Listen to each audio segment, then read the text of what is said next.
For the first time in American history, a sitting Speaker of the House has been removed.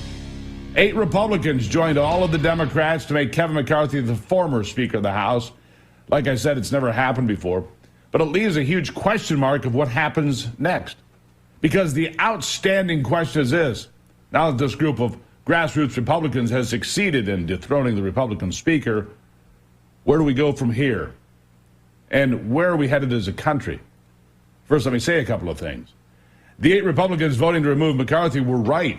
We have an unsustainable financial path, and we have had massive increases in debt that will at some point shatter this nation with a debt crisis.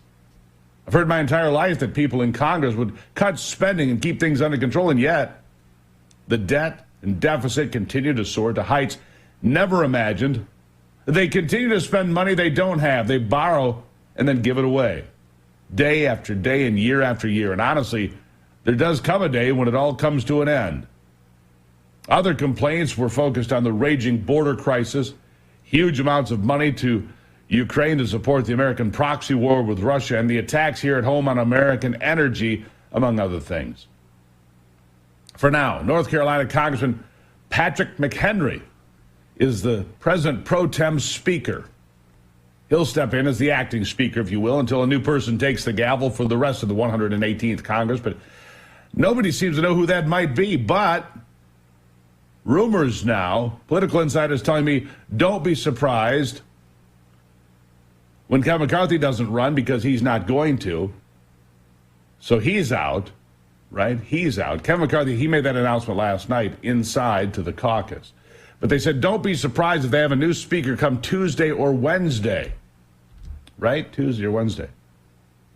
So how did McHenry get here? Well, he was on a secret list. This is how it works, apparently. That was required by House rules for Kevin McCarthy to provide for possible successors in the event he could not complete his tenure in the job, which is exactly what happened. Democrats, in the meantime, are celebrating the ouster of McCarthy, not because they really care one way or the other, but rather because they're cheering because it inflicts damage and embarrassment on the GOP. It's a distraction from the important things we have to do, like cut spending, defend the border, stop wasting money in Ukraine, and all of these things. Yes, it does all of those things because, once again, it looks like the Republicans cannot govern. That's what it looks like. I mean, we still have Nancy Pelosi's budget. Doesn't look like that's going to change. Maybe it will. Maybe it won't. As for Gates and his gang of 8, I'm not sure this will solve the problems they have been outlining. And again, I agree with the problems they outline. But will this solve it? I don't know. The clock is running on another debt ceiling deadline. What is that, 40 days away now?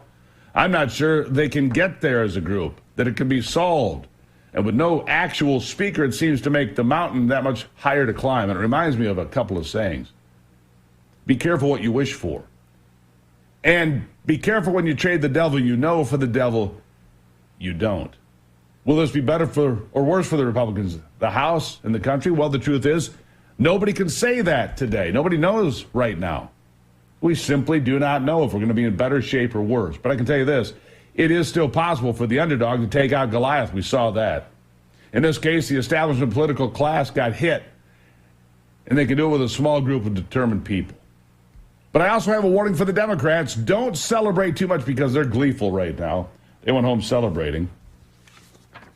Because right now people are so disenchanted with Joe Biden and the whole Bidenomics scam, they're willing to vote for a tree stump with an R next to their names to root out the socialists in our government. Trust me. And right now, the leading candidate for president continues to be a guy named Donald Trump.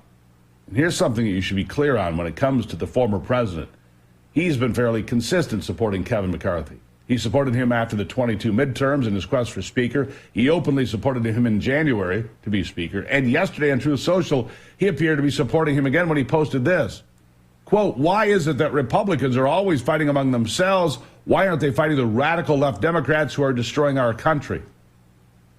Doesn't seem like Donald Trump was all in on the removal, but that's where we are. Doesn't matter. So far, I've not seen an official statement from Trump, but I'll keep you posted when I do.